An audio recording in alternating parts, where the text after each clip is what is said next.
Hi everyone. So it's Tara, and if you don't know who I am, I'm from Guinea Gourmet Treats. So I wanted to chat today about something really close to my heart, and honestly, one of the biggest game changers in pet care. So let's put it out there. We're not talking fancy pellets or brightly coloured treats. We're talking forage.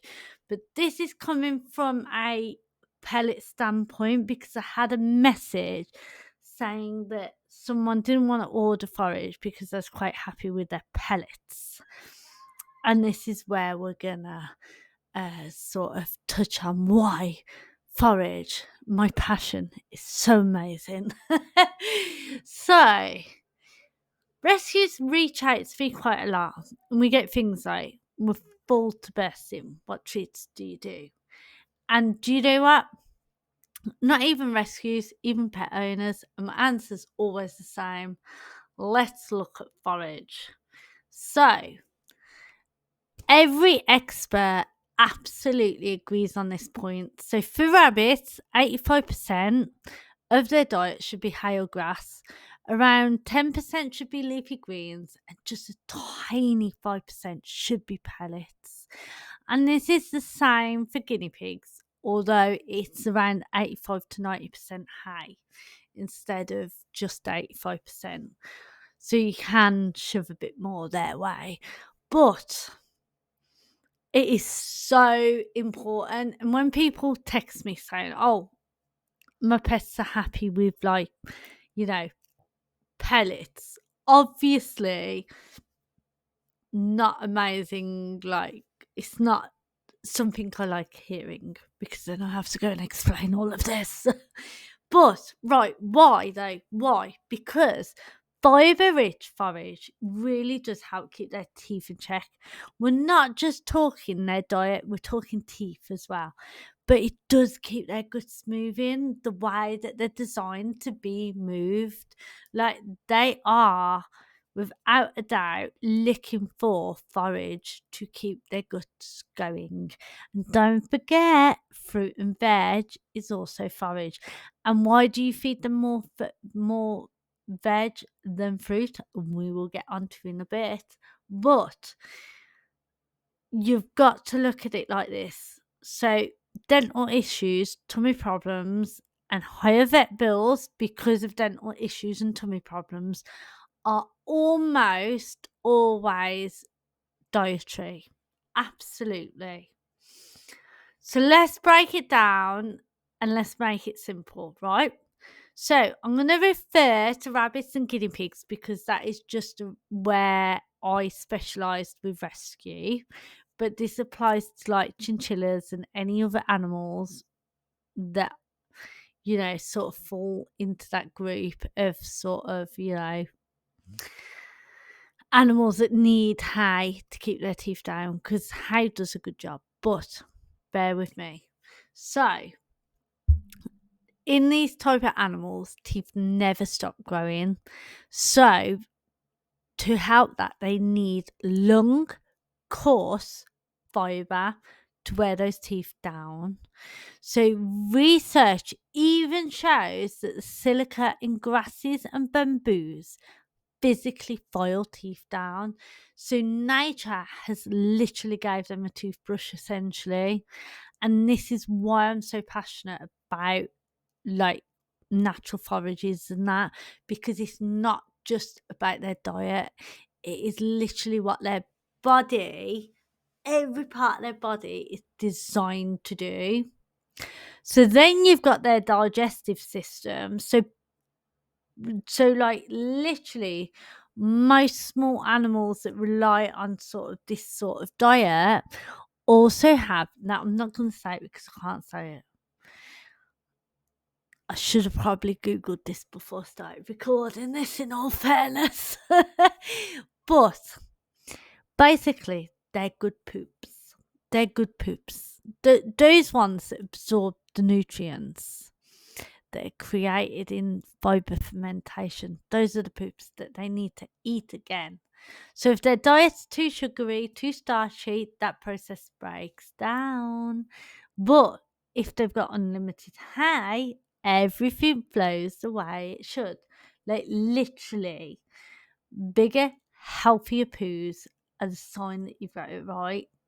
So you need to be feeding them the things that nature gave them. So, and this is where people get confused as well. Hay is grass. Grass is a forage. It's literally all the same thing. And a lot of people forget that. So let's look at what does good forage look like. So you're mainly thinking leaves and stems. These are like top of it, like leaves and stems, or the main forage you're gonna get, which is again why grass is so amazing, because grass is literally the leaves of the plant. So you know, you can think of other things though, like dandelions. Dandelions are a firm favourite, I'm sure you all agree.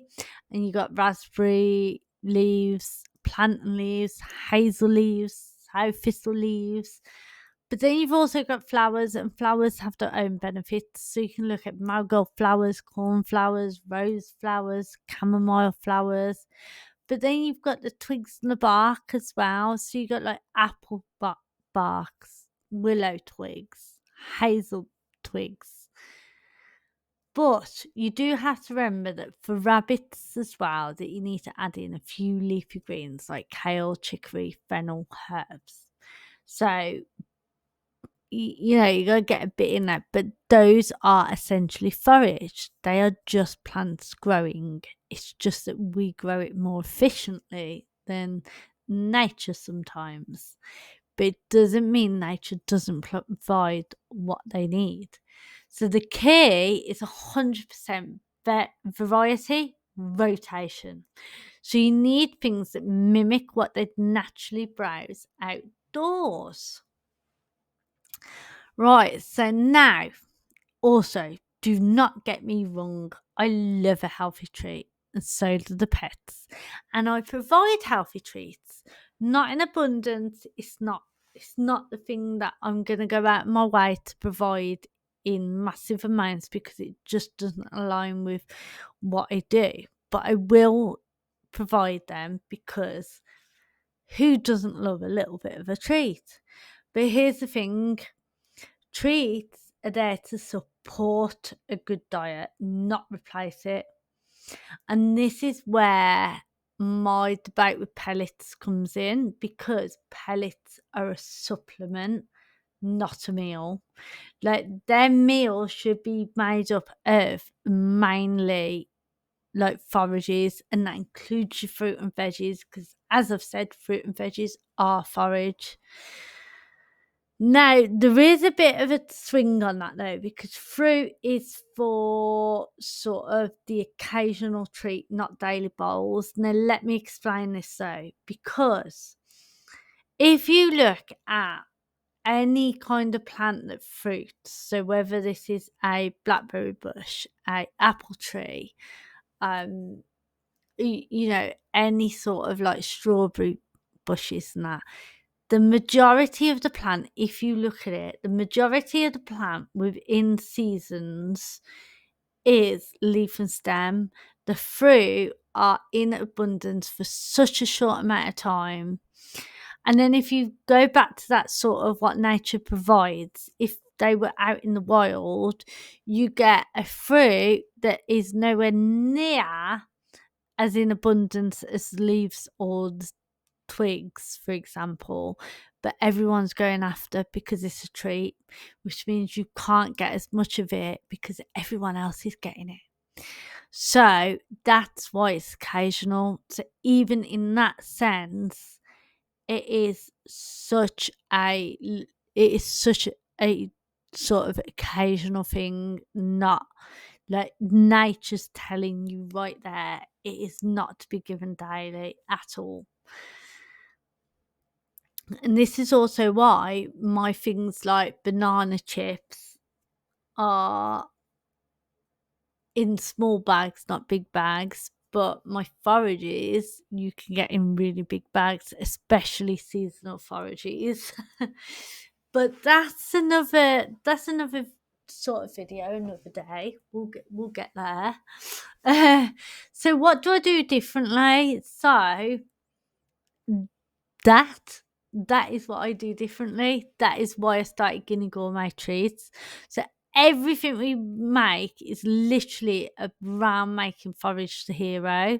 So you've got seasonal forage mixes that rotate just like nature.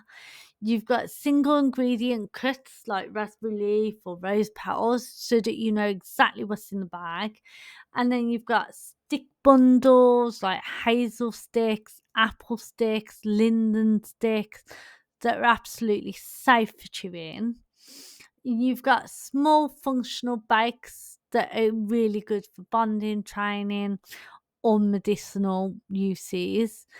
And of course, you can also get all of this all sort of together as well. Like for example, you might get a single ingredient cut but that comes with the sticks included, or you might get a seasonal forage which has all the fruits and whatever else included in it. So it's all mix and match, and there's something for everyone basically. But of course, there's also the rescue donation scheme. So this is where you lovely supporters can add forage to treats, to cover. Add to treats, forage treats. Oh, I'm so tired. Sorry. So that is where you can add forage or treats to your order, to go off to a rescue of your choice. And I cover the postage for that, so you don't have to. So if you do just donate, you literally just donate. You don't pay anything else. You just pay for the donation. Why all of this matters though, it isn't about being fussy. And if a food doesn't increase height or forage intake, it's definitely not improving health. It's just window dressing. But when forage comes first, you see better teeth, better guts, calmer behaviour, and frankly, happier pets. So, if you're a rescue like Gary's Girls, Avalon, Higgle Piggles, Lucky Bunnies, I'm trying to think of any rescue that I support, who have asked me a question recently, or if you're a pet owner and you want the best for your little ones, please start with forage. Always start with forage. And guess what? You can explore the full range or have a look at that donation scheme I spoke about. And you can find that at guineagourmettreats.co.uk, which will be linked in the video. And before I disappear, I will also leave you with this: better forage, better health, better lives. Thank you for listening. And why don't you give your furry friends a nose rub from me, or in this case, a toys? Because guess what? You can also donate. Not donate, you can also feed it to tortoises, parrots, green iguanas, hedgehogs, chickens, so many animals. You just need to look at the listings because it's all in the product description.